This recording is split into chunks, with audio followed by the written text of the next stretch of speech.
Descent into Darkness, a Call of Cthulhu campaign.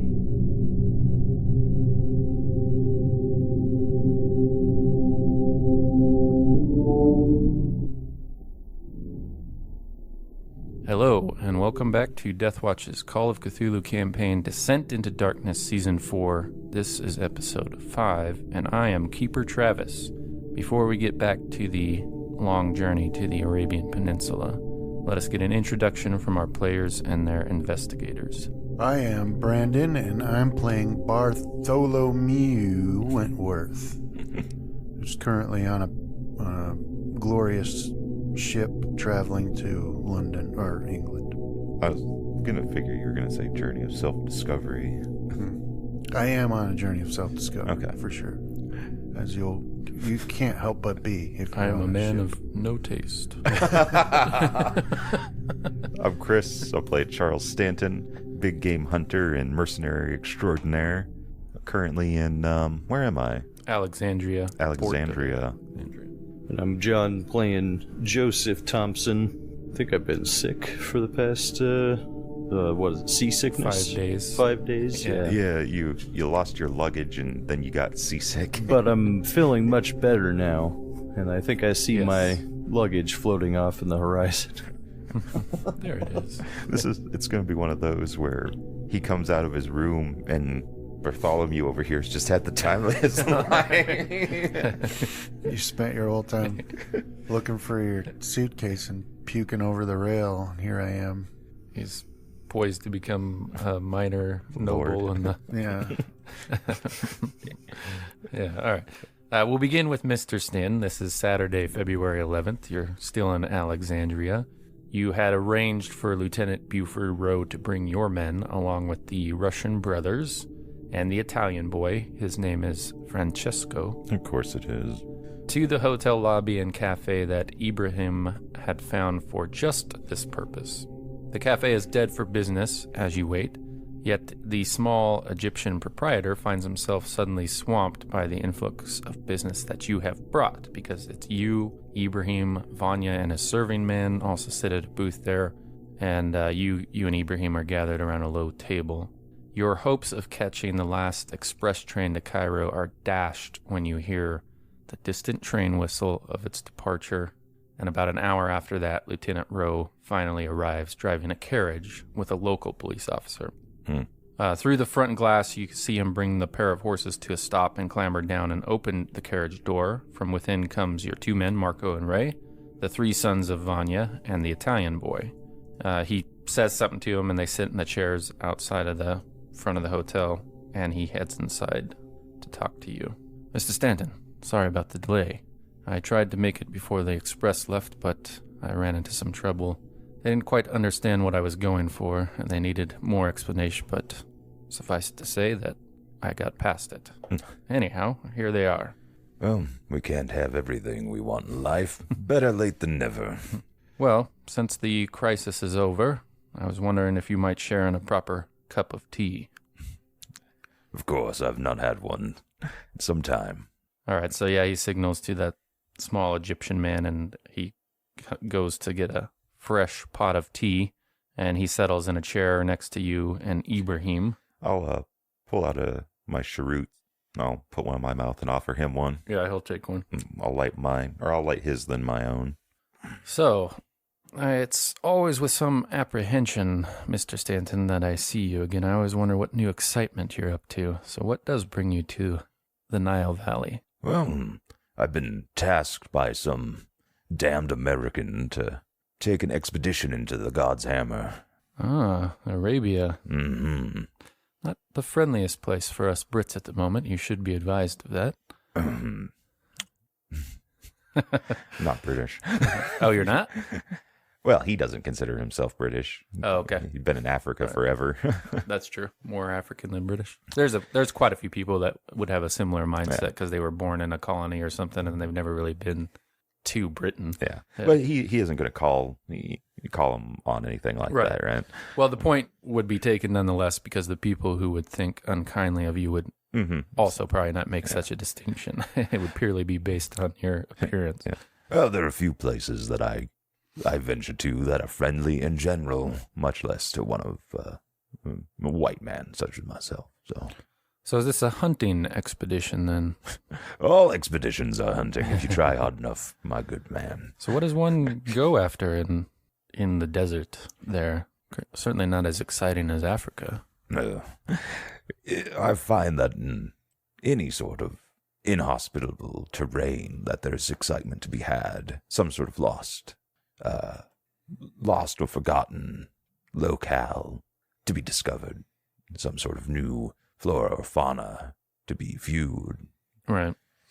But in this case, I believe that they have me trying to find some sort of city. I don't know how much at liberty I am to say on it. I understand we all must keep things secret when necessary, but I wish I had had the time to come with you. I look on our journey together on the Nile with equal parts excitement and fear. It was this is about 5 or 6 years ago. It was something you had been hired to take people down river, down into Sudan, and you had run afoul of one tribe or another, and there was shooting and... Down to the Sudan, I believe a trip down the Nile through any sort of hostile indigenous folk is more than worth it. It's a beautiful country down that way. Good hunting. Yes. Good hunting down the Nile as well. One of my fondest memories. Well, I will leave you to it. If you're back in Alexandria, please look me up. And as always, I hope to return. That said, I can always use one more man. Unfortunately, duties are such that I'll not be able to get away from for some time. It's quite a lot of work to make these people here understand the ins and outs of the way law ought to work. I'm sure you understand. I understand very well. I have yet to fully comprehend how laws are supposed to work. Well stated. Good afternoon, Well, Mr. Stanton. kind of.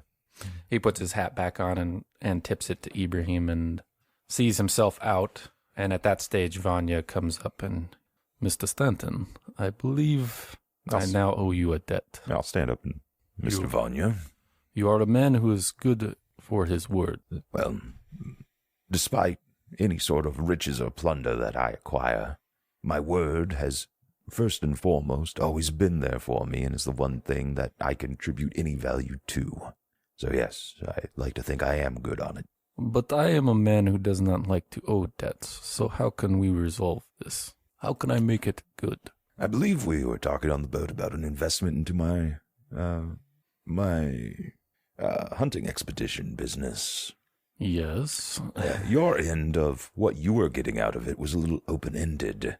I suppose we could renegotiate. We always could. All right. So yeah, he'll sit down with you and he'll be, what exactly was your problem? This was a fair deal. Well, the problem was you were a little bit shady. Perhaps that's a wrong word. It's like obscure obfuscation. Right, yeah. On what exactly you wanted out of your investment. If you had just said you want me to go murder farmers in Russia, I would have been fine with it. Is that what you want from my business, Mr. Vanya? Well, no, I just wanted income, wealth. And what percentage would that? And you guys can get down to the nitty-gritty. I don't really know what it would be at this point, but since you have him at a disadvantage, let's see what kind of skill might work for you without you having to roll a low one. If we can angle it towards credit, where I'm just trying to business it. Yeah, you could do credit, or you could even have a tinge of intimidation on there, because I suspect Stanton would be the sort of character you wouldn't want to owe debts to, in a way. Potentially blood in the water now, too. Yeah. So intimidation, that would give you, it's a little less successful for you, but at least you might have a chance at a skill increase. You can, of course, rely on your credit rating. In that sense, that would be more like, you have a network of people that can ensure that these new terms are favorable. Do they have, oh man, what was it called? Complementary skills like in the other versions of... No, they don't. They don't do that in Call of Cthulhu. I think I'll go with credit because I'm actually trying to just lock it down. I spent all this time smoothing it over. I think Stanton is, he can be the man that walks softly and carries the big stick type of thing. And this is more, that's more of the face he shows to civil society, I guess. So I think I'm using that analogy, right? Or metaphor. Yeah, I think you got it right. So we'll just go with the credit one. He's in business mode, barely. I don't know. I'd say he does a fairly sizable investment and he kind of gets 10% back is what I'd be angling for with a 20 cap, 2025. That might be a little too much because that's like a quarter of the company. So I'd be fairly sizable investment for that. And then I'd also probably throw in the potential for any sort of security if need be, if it's a big enough investment where I can bolster my ranks better, Yeah, he... Men in these sections of the world do need to keep themselves safe. Yeah, he begrudgingly agrees to this sketched out arrangement, but he says, of course, we won't be able to make it to final till I get to Cairo and get my money. Of course. But my oldest, he does not have a job. He was a sharpshooter in the Russian army, fighting against the Germans. Do you have a place for him? Sharpshooter's always welcomed. I must, perhaps it'd be best if I warn him personally on this, but where we're going is going to be rather inhospitable. I worry about souring any sort of business arrangements we just made by being unable to facilitate your son safely back to Egypt. Well, if a man is truly a man, then he is nowhere where he is safe. I agree. All right. Just wanted to make sure. Some people are a bit too soft. Well, he's not smart enough to be afraid. Sounds like a good man. He kind of points him out this one. He says his name. Sorry, it just escaped me. Matvey. Vanya. Does he speak English? Yes. Well, then he's not completely stupid. It's only because I beat him severely in order to learn. Anyway, Mr. Stanton. If ever you're in Morocco, I'll stand up. Right, he'll stand too. Yeah. If ever you're in Morocco, Mr. Vanya, find my... What is it? Do I have a villa or an estate? What is Yeah, it? you have that. You have a villa there. Stanton Villa. And a compound, basically. Kind of hard to miss. Right. I was like, yes, but I will. And we'll see each other much sooner. I will be in Cairo for a while yet. Well, perhaps we can entertain or, seek entertainment on the train together. Perhaps. I do not think I like you very much, Mr. Stanton, but that's the only men I deal with. I believe the feeling is mutual, Mr. Vanya, which means business should go smoothly. Yes. He goes out the front door and he's all, Matvey! And he says something to him in Russian, and Matvey comes in and he's, you've seen the look in many men's face where they've seen some pretty sticky action in war. Sort of just some of the lights gone out of their eye in a way, just a little pinprick of it left. And he has that look about him. But other than that, he seems to be a solid enough young man, probably 25. I'll gesture for him to sit down. Matvey, Yes, he'll do that. your father tells me you're a sharpshooter. Yes, best in my unit. I'll kind of eye him up. That's when I'll probably notice the Right. look in his eye. Did you see any action? Yes, lots of action. He fought in Prussia against the Germans. How many did you kill? 43. It's a good number. Just shy of 50. But then things went bad at home and we left. I am ashamed to say. No shame in that. Offer him a cheroot. He'll take it, but he won't really understand what to do with it. I mean, he gets like the basic idea, but you can tell immediately when he holds it, right? Yeah. Light it for him. Yeah, he'll take a big drag, perhaps inhale a little bit. That's how Russians smoke cigars. Right, that's their main way. Yeah. So that's his normal. So he only coughs like a little bit before he gets control of himself. Your father tells me that you're now working for me. Is this okay with you? Yes, sir. Do you know where we're going? No, sir. We're heading into the desert, into the God's Hammer. Unhospitable country full of Bedouin. All right word on that? Yeah. Full of Bedouin tribes that will probably mean to kill us. You're bound to see more action. That is good, sir. All right. We plan to be leaving on the express train to Cairo. There we'll meet our employers. Till then, keep your nose clean. Try not to fight Flanagan. Oh, yeah, that is going to be a problem. He's like, yes, sir. All right. He'd cast a little sideways glance at Flanagan, who's out there being insolent as always. He's pretty much manages to be insolent to everybody but you. Mm-hmm. So I keep him around. He's the guy I go send if I want to start something. Right. All right, Matvey. Ibrahim will see to it that you are supplied. We will begin also we'll discuss your pay with him, and he'll put you up in a room for the night. Thank you, sir. You're welcome. Now get the hell out of my sight. He skedaddles, but we'll pause there for Charles Stanton and move on to Mr. Thompson aboard. This is the next day, actually, Sunday, February 12th, aboard the RMS Mauritania, and we'll get you all caught up here. So sometimes, as you know, Mr. Thompson, these things happen. You are an experienced traveler. Transportation gets delayed, routes get blocked for various reasons, and luggage gets misplaced. The trouble on your first day of the voyage comes from the latter category. Apparently, the porters did not properly tag your luggage. You are an expert at traveling light, and so you only have the one modest case. However, the case did contain the strange book gifted to you by the late Mr. Monroe.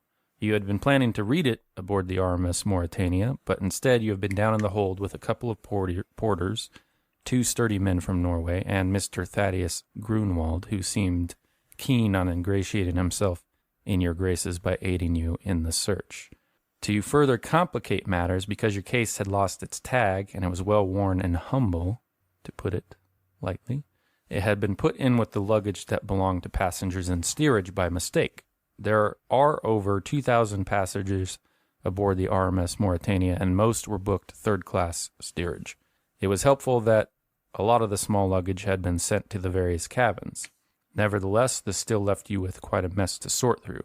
On top of all that, your case was apparently very common, a fact you discovered when you thought your belongings had at last been found, only to realize, after you had dragged the piece back to your cabin, that it was only a perfect match, but the belongings inside were not yours. It was not until on the second day of the voyage that you at last found your case. Having solved the problem, you had been preparing to dig into the Liber Ivanus. It was open in your lap, and a pastry had been brought up from the kitchen, along with a steaming cup of coffee, when suddenly your stomach started doing backflips. For the next 72 hours, you became extremely nauseous. Your time was split between being curled around the toilet in your cabin and walking the promenade to gain some temporary relief from the nausea, but to little effect, as seeing the horizon actually had a tendency to make things worse. Finally, while walking the deck, an old weathered-looking man thrust a small leather skin into your hands. "For your sea legs," he said, and walked off. The mixture inside proved to be wine with a heavy herbal taste. To your enormous relief, the strange mixture did wonders for your stomach, which brings us to the current moment. Finally, you have the Liber Ivanus open, and you feel well enough to read. And then I went blind. Then you went blind. Because Why it was am full, I because the mixture cursed? it was full of some sort of like turpentine. Or Yeah. something. Strange drinks. Yeah. And you've caught... Or go ahead. No, I was just say it's a relief to finally have my belongings and to be feeling better and forgoing any comforts that may bring further illness. I'll spend the majority of the time in my room reading. Okay. You have, in the rare moments you were above deck, you did see occasionally Mr. Wentworth strolling around with a middle-aged woman on his arm a lot of the time, but you weren't in a state to really care or wonder about it too much. He did occasionally tap on your door and say like, hey, there's a masquerade ball. Are you going to make it? And you just waved him away. But anyhow, so reading the Liber Ivanus. Here's a summary of reading for the first day. Can you give me an English roll, though? Your own language, I guess. Okay, that's what I was about to ask. Oh, no. It's got a lot of big words. So it's not too much. I'll can I luck it? You absolutely can, or you could push. Nah. Well, I mean, I guess always push, right? That's what I say. Especially when reading a mythos tome. There we go. Right, there you go. All right, so you were, I guess what we said would have made the push okay is that you were picking it up like you might pick up any, pulp novel where you do casual reading. And you realize that because the English used in the book is antiquated, that wasn't going to do. So you kind of had to start again and like very carefully read each word and each sentence. So there's not a lot of enjoyment in it, but you're getting through it. To your ear, the English sounds somewhere between Shakespeare and one of the greats from last century. Hawthorne, perhaps? You can't say for sure. And on thinking that, you realize it doesn't really narrow the range down in any meaningful way. When you read, it's usually for business, although, as I said, you do occasionally pick up a pulp sold along papers and magazines all over the United States, the kind of sordid tales one wisely holds in the folds of a more respectable publication. But when you open it to go for that first page, there is a note inside the cover on the first page, and this is presumably from Mr. Monroe. So let me share that with you. And he has these at various places throughout the book. So yeah, that's the note. So it says, Liber Ivanus, Latin for Book of Ivory. Why ivory? Does it represent purity, innocence, or spiritual power? Certainly not fertility. That would be absurd. Given it seems to be a tale about a male sorcerer, we can also rule out the divine feminine. Spiritual power, then. Ivory, the white, protections and wards. Ivory tower, places of enlightenment, to rise above the material. Some use such a term as a pejorative. Foolishness, protection, knowledge. But which? Or both? Fascinating. I judge the initial dialect to be medieval Latin, although some oddities. Even though it is vulgar, I am not offended. Little joke. And then is there an ad for the curious? Every other page is I think that's his own little flavor of madness. Right. So yeah, you get in there. That's what pops out of the first page, and that's pretty much what you can actually make of it from that first day, because it was so bewildering to kind of pick up the author's voice. Like you just weren't retaining too much. But also, because it is day 6, you can take a break and get out and do like skeet shooting or something like that and still do your reading if you want. Okay. Basically, it just affords you the opportunity to do a skill roll. Some of the things are skeet shooting, which would be, like a rifle shotgun roll. They have... I'm doing that. You want to go do that? Yeah. It was you didn't do that. You were in the library that day. That's right. As I shot up the library? It's not. No, I was wondering. I was trying to remember if chucking books. Mr. Wentworth was also out there doing that. I did it one day. Yeah. Maybe when he didn't find anything in the library, he went out there and started chucking. Might as well use these. Bunch of useless stuff. Yeah, so you're pretty good at it, actually. Make sure you check your skill there. I just did. And then we'll move over to Mr. Wentworth here. So actually most of this day was already accounted for, but there does remain a certain business proposal by Mr. Whiteman. I will try to find him just to let him know that I'm doing better. Okay. So yeah, we can pick up after your frustration in the library about not being able to find anything really useful about the Arabian Peninsula when Mr. Thompson, walking along, pokes his head in and, there he is, coming to check on you. Hey, Mr. Thompson, did you get your luggage sorted out? I did, and I'm feeling much better as well. So I just wanted to find you and let you know. That way you weren't preoccupied with my well-being.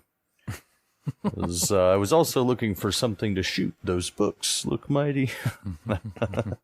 But yes, on the agenda for you, Mr. Wentworth, was Mr. Whiteman had mentioned that perhaps some business arrangement could be made, and you indicated perhaps so. Yeah, he wanted to bring some men and equipment. And he wanted to speak with you privately not in the context of a game. Right. So at some point, a man comes down and offers you an invitation to one of the smoking rooms Okay. to meet with Mr. Whiteman. Yeah. Now, this is a business deal. It may or may not cross your mind that Thompson might have a better eye for this sort of thing, but it's entirely up to you. Well, I definitely want to bring him with me. All right. So you guys travel from this library up to the next deck to the smoking room, as indicated by this serving man, which is not much going on there at the moment. Most people, it is Sunday, so a lot of people are trying to avoid certain activities in the name of their religious practice. Yeah. But not Mr. Whiteman. He's sitting in there smoking a cigarette. As you can see on the cork board, I put an image of Mr. Whiteman. Happy fellow. Down there by Lord Stourton. Mm-hmm. There he is. He's real happy. Yeah, so on the way, I'll explain to Joseph that this is a man I found.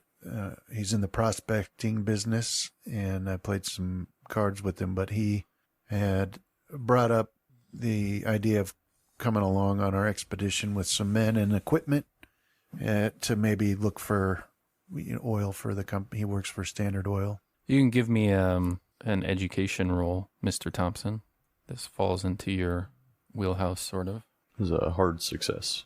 Okay, so you have said that Mr. Thompson has been selling like stocks and whatnot. So one thing that you're also aware of are futures on different, commodities. And in the case of oil, that they have taken a beating because about 10 years ago, the U.S. government broke up Standard Oil. And so now it became Standard Oil of New Jersey or Standard Oil of New York. And they're all competing enterprises now. So what was once pretty stable has been in a state of flux for a few years. However, oil makes a ridiculous amount of money. There's really nothing else you could think of that would generate the kind of wealth that those people do in your mind. So you can just have that for your background information. So anyhow, you guys... Why does he think that there's oil out in that location? Have they been out there or heard anything, seen anything before?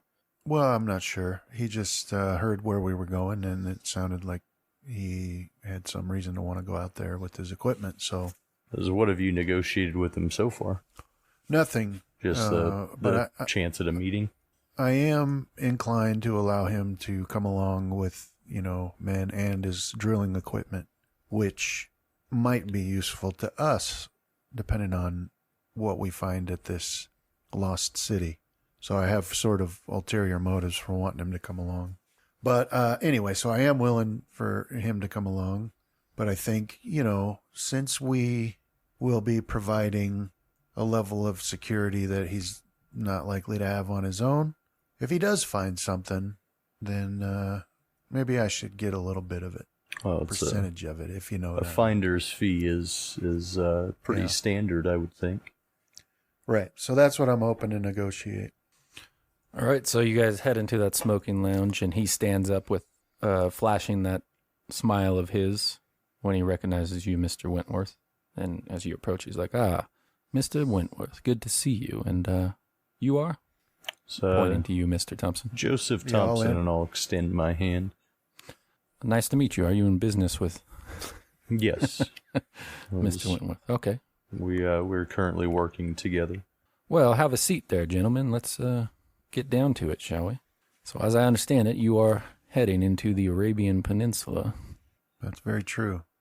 Now, as you have heard, oil was discovered in Syria some time ago, and there is thought that whole reserve might run throughout the whole peninsula. So I've been clamoring against the other Standard Oils to find new wells, and that seems like the best place to start. So what I would like from you, Mr. Wentworth, if you can accommodate me, is the protection and care for myself and a couple of my men, 2 hours per day to survey once we're in the desert, and of course, a claim to any stakes there.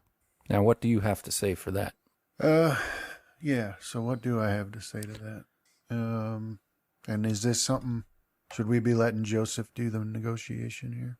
Is that what he's geared towards? Or? I mean, he's got the better skills, I think, in that regard, being a salesman. actually. I think his I'll, persuades and stuff. I'll So then, look towards Mr. Wentworth as basically just waiting for a cue. okay, so these are the sort of details that I brought Mr. Thompson along specifically for. So then what I want you to negotiate for then is he has to understand that,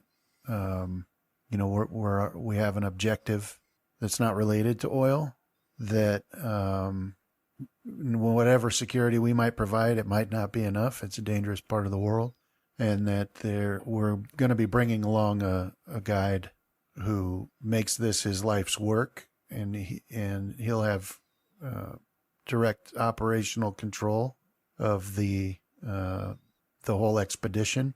So we're going to have to pass it. We're going to have to make sure that he agrees with this. But also, if you find something, I want Mr. Andrews will need to negotiate on his behalf for finder's fee or whatever, something that seems fair. Well, percentage. I would be prepared on behalf of Standard Oil of New Jersey to entirely fund your expedition. And in return for that, you just need 2 hours a day of... And, of course, the claims. Right. I think that... Pretty good. And you just pocket the rest of that Dr. Andrews money, sail off into the sunset. You don't need to be going out to no God's hammer. I'm out of here. All right, so I'll give you some context with that EDU role you got here, Mr. Thompson, is that if you had a royalty on a well, right, like say $2, which would be era appropriate per barrel produced from that well, that would be like a royalty. If a company came in on your property and they found that well or something, they might give you $2 a barrel. And so like a good well could produce like 1,000 barrels a day. Mm-hmm. To give you a context of the kind of money he might be passing up if you didn't go for the more like, well, we want a little piece of the action too. Yeah, that's what I was going to suggest is basically the option to veto any stops based on security. And that we want any claims that get made, we would want a royalty towards for future gain. Yeah, Dr. Andrews needs a royalty, and I don't want him to fund it because then he'll start thinking he's in charge, and that's just not going to work. Right. Because I do have an. Because we will take a small $20,000 commission towards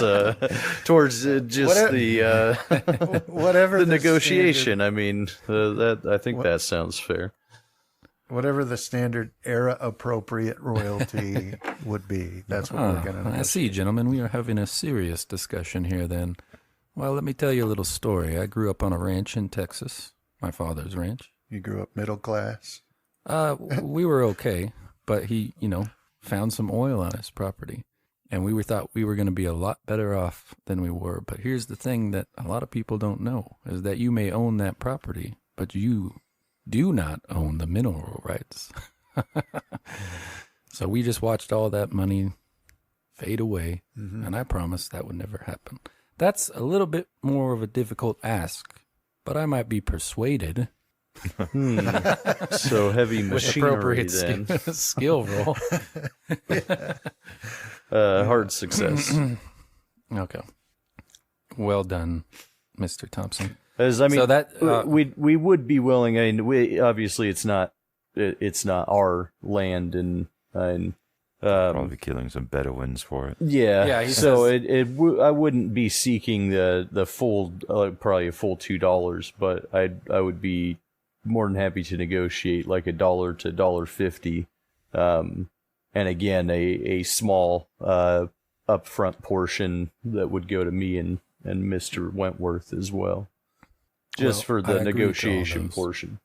But I need you to understand that we are going there to prospect, and whatever we find, it will be a different problem to actually stake that claim. So there's always the possibility that nobody gets any money out of this venture.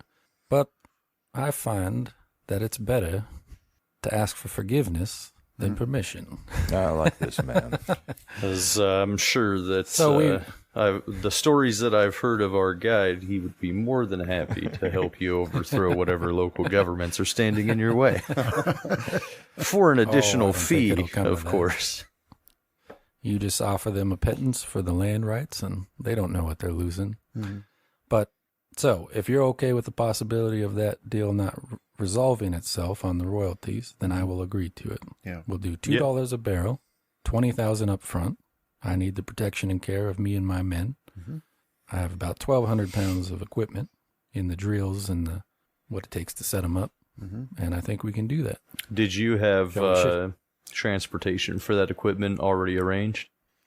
No, that's something I hope Okay. you would. No, yeah, we'll take care of that. But I wanted to add one more thing, which would be A night with him? I don't know if I can make that happen. the use of his equipment Yes, use for personal. for our own needs once we've reached, or if I we guess it reach. depends on what you need. It's not the full drill that, once we found the place that we dig into, but it helps us probe around a little bit. Yeah. You think that would work for you? Yeah, it might. Yeah. So yeah, Yeah, and it's about 1,200 pounds all told, but we can split it up into 400-pound sections, 300 pounds here, that sort of thing. I'm going to be leaving a lot of camel corpses in this desert. All right, gentlemen, shall we shake on it then? all right. Yeah, I'll shake his hand. Yeah, me too. We should order. What time of day is this? It's the late afternoon. Oh, it's perfect. Sunday. Order a drink as well to help solidify. All right.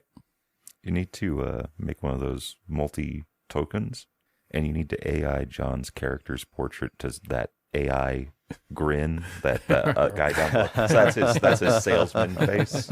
Right. That's Keep the eyes the good. same, though, so there's no smile in the eyes. Yeah, I just like the That idea would of be seeing good. this, of seeing that face, that deadpan face just light up and go full salesman Right. mode. Hi. $2 a barrel, sir. Yeah, so one thing that's been occurring with you, Mr. Wentworth, is that ever since your encounter with the gentleman at the masquerade ball, the only thing you really had to go on was a strong-chinned person, but you've been, just in the back of your mind looking at men when they come by you to see something that might match that. In this case, you don't really see it. Thompson does have a nice jawline, but he had a cleft chin, which the man you would be trying to find doesn't. Yeah. But it's just something you find yourself doing is examining other men as they pass to see if you Yeah, can especially I'm checking shadows. Yeah. Yeah. And there's nothing that puts Mr. Whiteman into that category as far as Okay. you can tell. He might be a snake, but of the Yeah, but metaphorical yeah. variety. All right. So yeah, that puts the cap on day 6 for you gentlemen there, which means tomorrow you will be arriving in Southampton and then on your way to London. Okay. So we will move over to Mr. Stanton again. Yeah. Now, what could I could send messages from the boat? Yeah, actually, I wanted to say I'm going to assume that you guys are in telegram communication about things relating to the nuts and bolts of the expedition. Yeah. So I wanted to send one to Stanton. Said, additional Right. blah blah blah, 1,200 pounds equipment, this many men, additional funding lined up. So I didn't you know, negotiate this well enough. Well, it's just give him the basics that he needs, for making the preparations. realistically, you'd be out of sync about 24 hours. So we'll just operate on that. So what you made today going into Mr. Stanton, he won't be aware of, but I don't expect that he'll be dealing with that problem quite yet. So it should sync up. But you have, you're aware that he's bringing men from Miskatonic College with him and stuff like that, Miskatonic University. So you have kind of a rough head count so far, including your men and the men that are coming with him. But yeah, so we'll move over to the next day, which should be Monday, February 13th. You had to arrange lodging for your men that night in Alexandria. Yeah. One more bill for the... You can just, I'll keep track of it. I have that spreadsheet. I'll throw everything in there. You can just tell me about what you're looking for. I think, I'd be looking for decent rooms near the station for myself. yeah, And I don't know, something probably better than a flop house right. for my men. We also need to gear and supply, well, not supply yet, but begin gearing up of, Right. what's his name? Mudvayne. Okay, so your hotel can range from anywhere from 75 cents to like $30 and up, right? Mm-hmm. So what kind of range did you want to come in there at? Probably around 20 something. And of course you can stagger that in different ways. 20 for you and Ibrahim, and throw the men in the flea bag. Yeah, I'll go probably 20-ish for, let's see what we got here. $50. Yeah, 20-ish for me. Okay. If it's able to be done in the same hotel, Yeah. probably about 10-ish for Ibrahim. Okay. And then pence for not that bad. Maybe about A decent, a clean area. how many I got? I got about 20 men. You got 15. let's see, you got you and the Russian now. Well, you and your whole complement are 12 because you're one Okay. short because you still need to find a doctor. Yeah, so I'll go anywhere from about $1 to $2 Okay. for the men. That should get them a decent enough place and food. And as they can go out into the surrounding area, it's not anywhere near like steerage was. Mm-hmm. So it's a relief to them. And then also, of course, on the next day, you're taking the express to Cairo, which is about a 4-hour journey along a track skirting the Nile River. Fare costs about, So that's the 14th. it costs about $5 per person. So the total cost for you and your company would be like $65 plus another $20 for the cargo that you have, the Lee Enfields and the Vickers gun. That's going to have to come more out of income. Don't worry about it. Just, Okay. I'm assuming all these charges are going out of the money set aside for it. I mean, Mhm. technically, you wouldn't really have access to most of it till you got to Cairo where it's been arranged, but Yeah. we'll assume you're working on your credit at this point, and everything will be flush as soon as you can get to a bank in Cairo. So we won't, we'll hand wave the nuts and Unless bolts I part of can't it. get to a bank in Cairo. Right. So anyhow, yeah, as I said, in the morning, you guys book out this train journey. It's about there's nothing really luxurious about it. It's just meant to get people to Cairo from Alexandria as fast as they can. However, it is fairly comfortable and offers a spectacular view of the land surrounding the Nile River Delta. Your arrival in Cairo 4 hours later is nothing short of astounding. The city itself is nearly 1,000 years old in its current incarnation. Even before that, it was an ancient Persian settlement sometime in the 3rd century BC called Babylon, not to be confused with the more famous city on the Euphrates River. But then came the Macedonians, and the Persian city of Babylon was all but forgotten. But even Greek polity gave way to Roman rule and the influx of Christianity.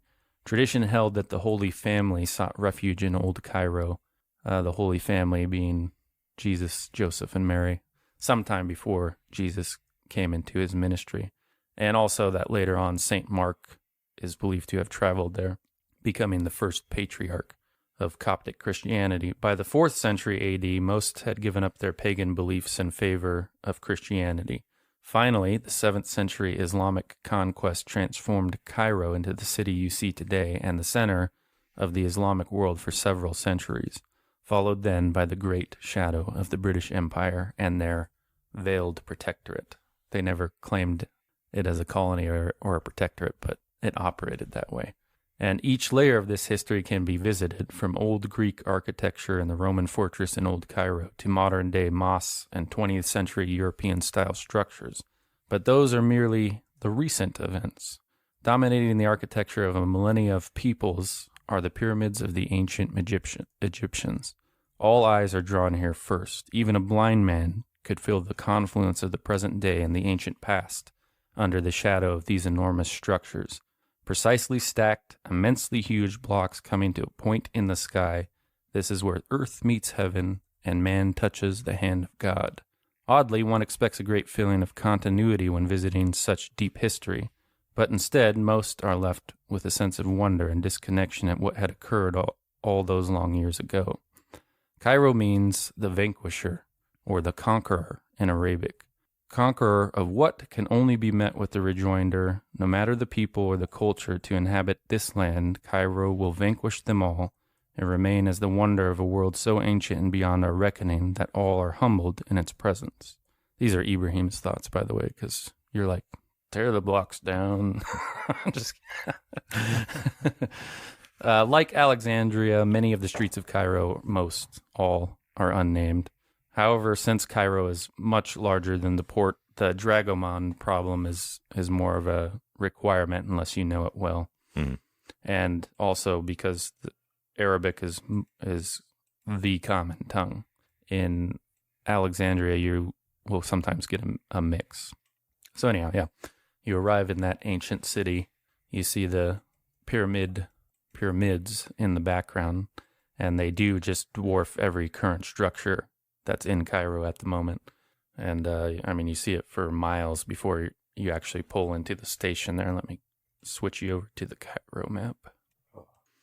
So yeah, you guys come in to where it marks 1 on the map. That's where the main station, that's where the trains terminate.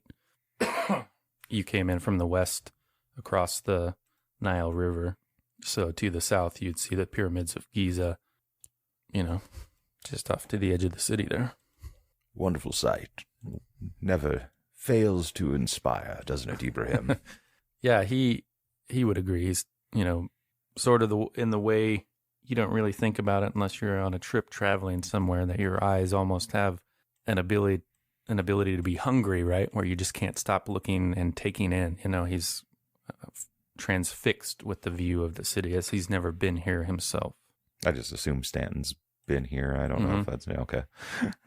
Yeah, I mean, even a very pragmatic person would be at least a little taken in for a moment. But then, the nuts and bolts of what you're here for take primacy. So anyway, the first issue is that lodging for your men is about the same in Alexandria. Okay, right? yeah. So you're gonna come in at the same one. Yeah, and then I'll also have someone who can speak the local tongue. Right. Go about and probably gather up any telegrams if possible.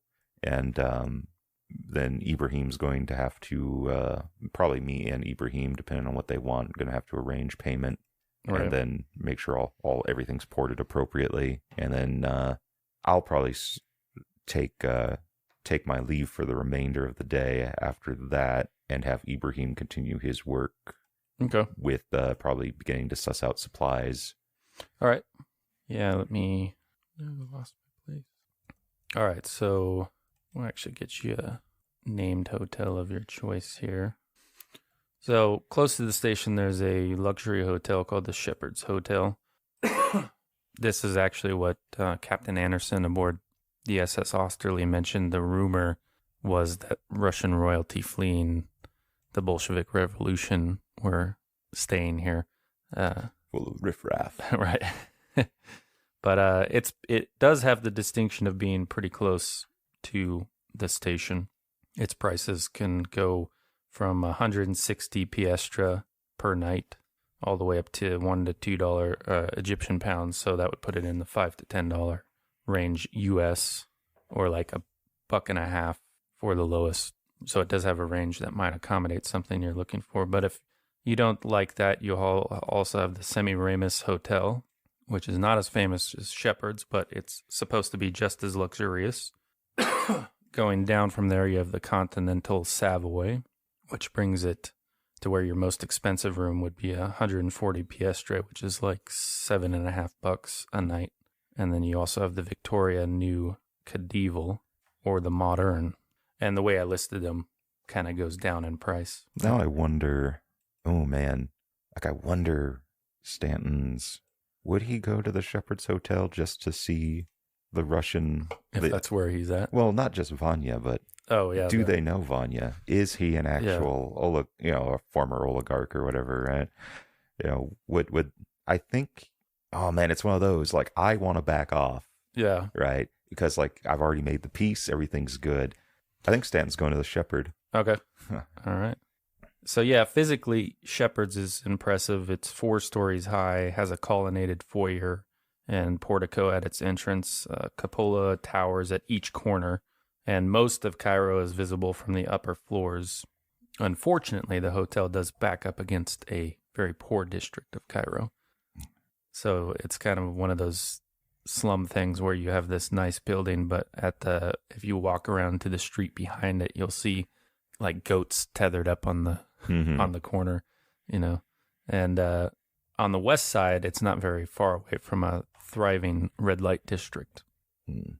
Which boys away from here, right? When you walk into the foyer there, you can see there like what do they call those? Like the bills for different concerts that are held out on the hotel's terrace, which is out on one side. They have a large garden with a raised dance floor. And you see also in there notices for rental boats, dragoman, flats available for the season, different social gatherings, and even notices for different expeditions elsewhere in Africa. Most of them are local to the pyramids. At this time, there's a lot of interest in digging out the Sphinx because it's currently mostly submerged in sand.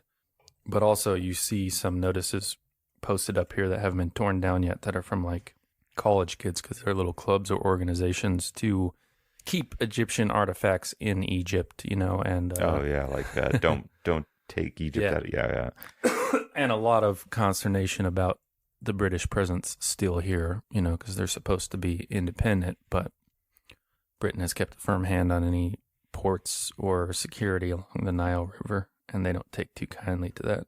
And also, the biggest news is that the tomb of, is it Tutankhamun? Has recently been discovered, like this year. So that's been the big news and has drawn a lot of tourism to Cairo. And there are a number of bills advertising trips there of dubious quality hanging up on these billboards. But you can go in and arrange the rooms with no problem. Did you want a suite for you and Ibrahim? That includes like a little kitchen and dining area. And your men will get some rooms on the ground floor. So you send Ibrahim off to start getting some of the more specialized gear that you won't be able to locate in country. That was the plan. Yeah, start gathering up that. I don't think we need camels yet, right? We do that in our last stop before the God's Hammer. So yeah. Well, you know that one of the problems you'll have to solve likely tomorrow is arranging passage across the Red Sea. So there's this kind of a choke point in your mind that anytime you have to ship something, keeping Customs. it as light as possible with as, less odd things in there to get you caught up in customs is the best way to do it. But still, if you need a quality insert, thingamajig here, you'll want to get it here rather than waiting to get in Yemen because you know very little about Yemen, but you have a suspicion that it's not really the place you get, the latest and greatest technology at. Mm-hmm. So, yeah, so I think I'll set Ibrahim to various tasks, and one of those hopefully will be receiving telegrams, which I'll sit on terrace. Yeah. Smoke, drink, and read over those, see what all I got. Yeah, and as the evening creeps up, the nightlife of Cairo also springs up with it. So you see them out in that garden area, people just dancing. Jazz has made its way over here, so there's some of that going on, I don't know if Stanton goes in for jazz music. I don't know if he goes in for much in the way of much. Yeah. I think he would probably dislike the idea of America invading Cairo. Well, there definitely is some crudeness to it. Yeah. Especially if you're thinking in terms of like tradition, everything about it, it's usually taken in by the young. So you're seeing, because they have an American college here in Cairo.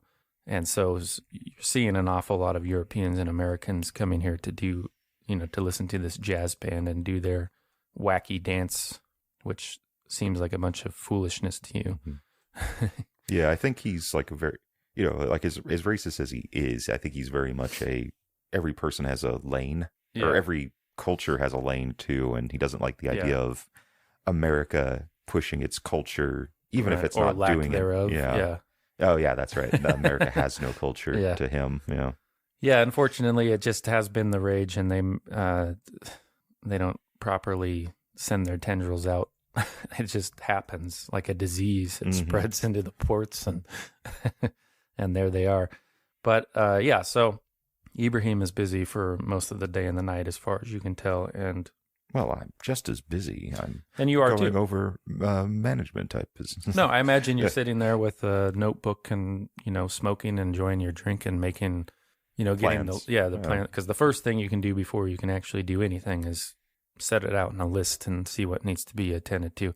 And the latest information you have, that it will be 3 men from the University of Miskatonic plus Wentworth and Mr. Thompson, in addition to what you brought and what you've gathered in the way of the Russian. Oh, I forgot to ask what you wanted to do with Francesco. Yeah. Because actually, we have to rewind. He's kind of there after most people have departed in Alexandria, and he kind of comes out and he's like, "What am I supposed to do?" So, like, first They it'd took be, my money. it'd be me, like, sending Flanagan away because I just, Yeah, don't look at the Russian. he Don't looked at your speak face to the and was like, Russian. yes, sir. Yes, sir. And if you fight, I don't care if the Russians started it. It'll be coming out of your pay. My pay, sir. Your pay. And I'll start with your whiskey supply. Oh, God, no. Right? He's a sharpshooter. He'll help you, and you'll help him, and you'll keep everyone safe and fine. He looks a little dubious at that, but he's like, okay. what is it? I forget what it's called. Overwatch. Is Mhm. it? Yeah. You'll both essentially be providing Overwatch in different forms. Yeah. Yeah. All right, Flanagan. Get out of my sight. Yeah. And he leaves, and then here's this Egyptian or this Italian boy, Francesco. What's your name, boy? Francesco. Ba-ba-da-boopy. Boppity-boop. Do you have any family? No, Of course not. and I don't have any money. No self-respecting Italian parent would let you be such a little sneak thief. They'd beat it out of you. The men at the jail took my rings. Your rings. Yeah, those were the ones I managed to get hidden past the ship's officer. I Well, found them all. Now I'm here and I have no money. And there's like an unspoken statement that this might be your fault, Mr. Stanton. oh, it most certainly is. He looks at you with a very well practiced, I'm just a child. Are you going to cry about it, Francesco? No, Are you going to weep I don't cry. like a little woman? I don't A cry. girl. I bet you do. I bet you cried when the police took you by the scruff of your little thief neck. Well, maybe just a little. If you want, I can kill you here and now. No bat an eye. What we really need is for John to voice Francesco. He does the high-pitched Italian the best. And put you out of your misery. Better be dead than Italian, as far as I've always been concerned. But you don't want that, do you, Francesco? All right, John, here's the direction.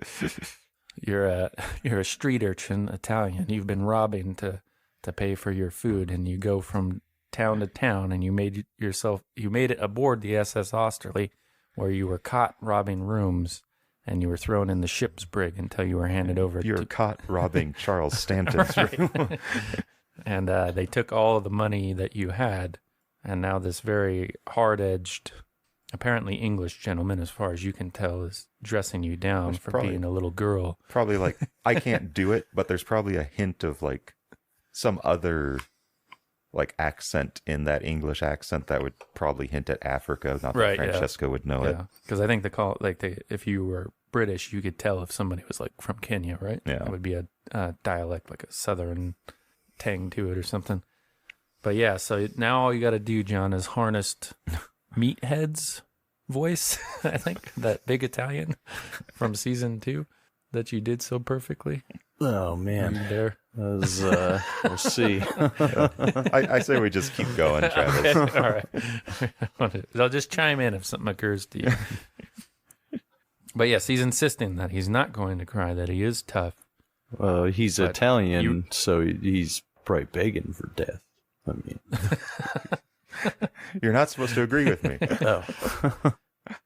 He's saying that he's going to have to return to a life of crime and that this is your fault, Mm-hmm. but without saying it. It seems like it was your fault. You're the one that got caught. If When a man sets out to commit some sort of heinous crime, like stealing from another man, taking a man's possessions, as you did, you have to be prepared for the consequences, Francesco, and it seems you weren't. Now, as I see it, you can remain here and make the best life for yourself. I'm heading to Cairo. You can follow me there and become a thief in that city. They will cut your hands off if they catch you. I think I stay here. I just want to stay here. I'll take my chances. I'm also looking for a personal porter if you want. You can follow me back to Morocco if we survive the God's Hammer. Offer to take one of his hands in exchange. As Stanton needs to take his hand. That said, Francesco, if I catch you stealing from me or my men, I don't care about other peasants out there. If I catch you stealing from me or my property, I will take your hands. What's the pay gonna be? Negotiating, are we? Well, if you don't want me to steal, I'm gonna need some money. All right, yeah, I'll negotiate with him. Start you at what? 20 if you've pence? Converted, you could probably pay him in those My name is Joseph Thompson. I'm here to negotiate on the behalf of this small Italian child. Yeah, so like 20 pence or whatever. Okay. Yeah, like just the pennies of it. Yeah. He's like, deal, and he sticks out a small hand with clever fingers, right? To shake on it. Yeah, I'll shake his hand. Finger, boy. We leave in the morning. Well, right? On the, hold the first hold express train to his Cairo. ring finger in trust until his job is complete, and then you'll give it back to him. Because you're Italian, most people think you're stupid, probably borderline retarded. They'll dismiss you, and I expect you to use that to your advantage, because I know that you're not.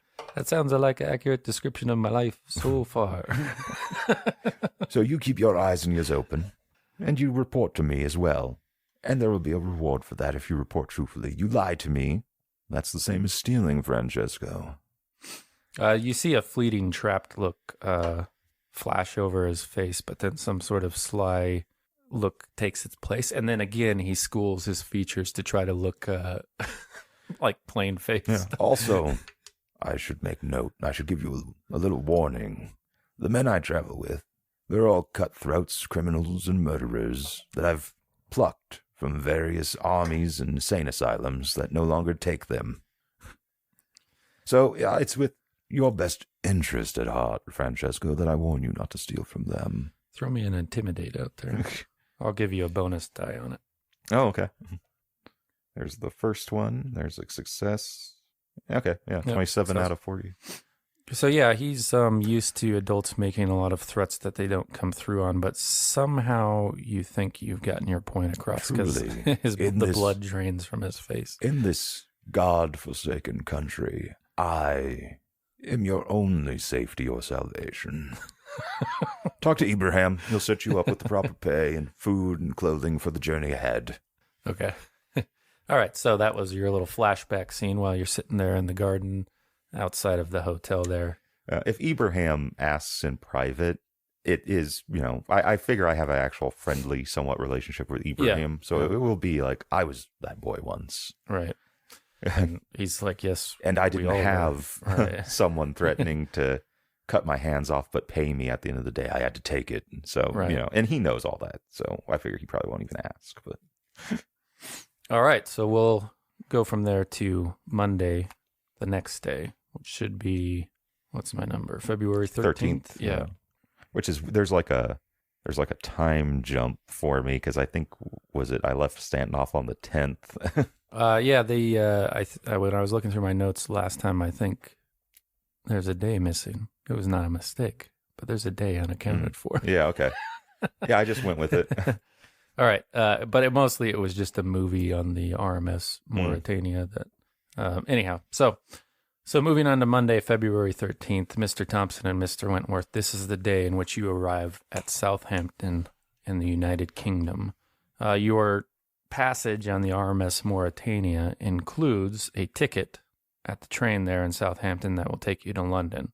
So the trip takes about half a day. You arrive in the late morning, so you'll be in London by evening. So it's by evening that you find yourself. Oh, I should mention that as you're awaiting the train after you've gotten off the RMS Mauritania, there's some goodbyes from people that you've met there as they're gathering their luggage, and that's all being sorted. And of course, the Lady Waverly comes down to make her goodbyes, but hers are not goodbyes. She is trying her level best to convince you to give up whatever journey you're on and come attend her at her manor. My lady, like a twister, I was born to walk alone. But I have enjoyed our time together. Yeah. She looks sad at that, but then you see something resolve in her face, and she's like, farewell then, Mr. Wentworth. I don't expect this is the last. To do what? The next verse. Oh, right. Are you sure? I've made up my mind. Sorry. I ain't wasting no more time. What will she you let do you- then? Oh, I better just let it play out. No, it's okay. That's as far as I'll go. She lets you go with a farewell and perhaps a kiss on the cheek, but there's something in her face that you don't like, and you don't really feel like you've quite escaped the trap of Lady Waverly. And she was met there by an older gentleman in a bowler hat, right? Big round jaws. You can actually make a spot hidden roll as you're standing there watching, because she moves away from you and she whispers something to him. Success. Okay, so you can see this gentleman who seems to be acting as her valet or butler is taking her luggage. But she leans down when she walks away from you to whisper something to him, and he glances at you briefly for a moment, but then goes back to attend to her. But you can see like the knuckles on his hands are all sunken, and you can make out some scar tissue on his face. Okay. So, but anyhow, you leave and you board the train Yeah. to London, and she takes a separate one to the where her country manor is. Okay. But I will tell Joseph, keep an eye out. Right. The way that man looked at me, I think the lady will be looking for some revenge. All right. So yes, as I said, by evening you find yourself in the suburbs of the greatest city known to man, London. It's approximately 7.5 million souls that populate the greater London area. She is the queen of civilization and the heart of the British Empire, but the cracks are beginning to show. Unlike in America, the Great War has claimed a generation of Englishmen, and thus the power of bloodline is waning and paving the way for new rich people, right? So it's kind of shaking up the class system as people had known it prior to the Great War. On first sight, the city has its splendor and appeal intact. You've seen postcards and pictures back in America because London features prominently in a lot of great stories. So it's weird to see it in person. In fact, it's almost like you woke up in your city and in your sleep, somebody rearranged everything just so, because there's this odd mix of familiarity and it being a foreign place when you're, getting out of the train and walking in the London streets.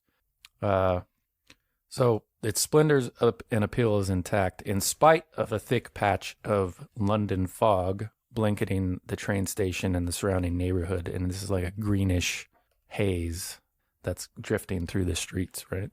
So from here, lodging can be found relatively easily. While the king's English can lead to some puzzling exchanges, most folk you talk to are in good humor about whatever dialect-related confusion might occur. And they're actually quite happy to interact with Americans at this stage. So, yeah, you can arrange stay. Because we saved them in WW1. So I'll go around the place saying, hey, cute country you got here. How much you want for it? Everybody just pass out flyers that say, Europe, brought to you by America. Everybody just says, you what, mate? You what? You what? They'll knock my blinking block off. So there's not a ton of time left in the day, but probably first thing tomorrow you want to arrange your travel to Cairo. Yeah. There are a couple options you're already aware of from, speaking to like booking your passage on the RMS Mauritania where you're looking towards the future, you know you can board another steamer, which takes about 7 to 10 days from London to get to Cairo. Or you could go by train, which would take about 5 to 7 days. The train ride is a touch cheaper overall. Yeah. We're going to take the train. Okay. Let's see here. Yeah. I would agree with that. Irrespective of any separations based on class, I want us all to stay in the same, Yeah. however many cars we need, but I want us all in the same area for the train ride. I also need to send a telegram to Dr. Andrews and explain everything to him so far, including the message that the weird shadow snake dude told me to send. Well, you can answer yourself if you have any issues with the decisions Mr. Wentworth has made. No. Dang it, Mr. Wentworth. Get your head out of the I'm sand. against what you've done. No, You are me. I am you. Sorry, I got to refresh your... No, I locked imagine up on he'd be a little surprised about the whole oil and whatever, but like pleasantly surprised Yeah. because there's no loss to it. So Yeah, you can have some of these things sent to your room or fetched while you're in London. I like to think that Dr. Andrews has a budding yet familiar kind of like ill omen feeling of like it's already happening. This is going off course Right. already. yeah, Next thing you know, they'll be digging through books and yeah, So you got this little timetable and this map of the train route to Cairo. That would be the Simplon Orient Express from London to Constantinople. It's not Istanbul yet. And then you'd board the Taurus Express from there down to Cairo. Okay, so this is the one that goes to Istanbul, and then It's in French because the French run the Orient Express, but the names are close enough that you know what their English names are, basically. So like where they say Alep, we would say Aleppo, right, or Damas is Damascus. yeah, okay, yeah. That's the we'll take that train. Try to keep contained in as few carts as possible next to each other. Yeah. And so you pretty much book everybody the same Yeah. because that's what they have is... Whiteman's with us now, right? Yes, you got Okay. Whiteman and 2 of his men. And 2 men. Okay. You had settled on the particulars of where you were going to be and you were going to be taking this train. So yeah, it will include his men, which you look at closely, when you meet them, and they don't appear to give off any unusual shadows as far as you can tell, nor do they have particularly strong chins. They actually look like some nerds you could easily take in a fight. I could fight you.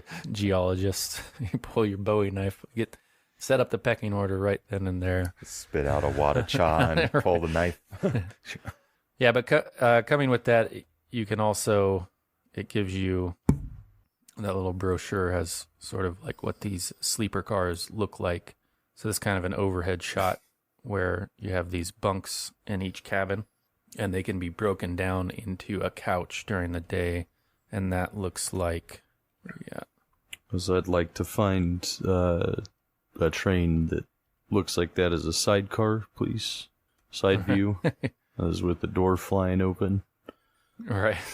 So that's more of like a shot of what each configuration looks like when you guys set up the beds. So versus its daytime couch running thing, they share a common bathroom with the next cabin, but the door locks from the inside both ways, so you get your privacy that way. But anyhow, so that's what will have to be arranged on your end, is that who you're going to room up with, Mr. Wentworth. But we'll leave that for next week, and we'll call it good here. So thanks for playing, guys. Appreciate it. Thank you. Thanks.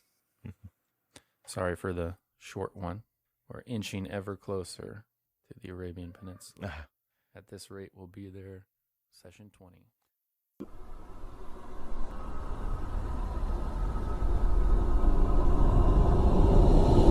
This has been a Deathwatch production. Thank you for listening.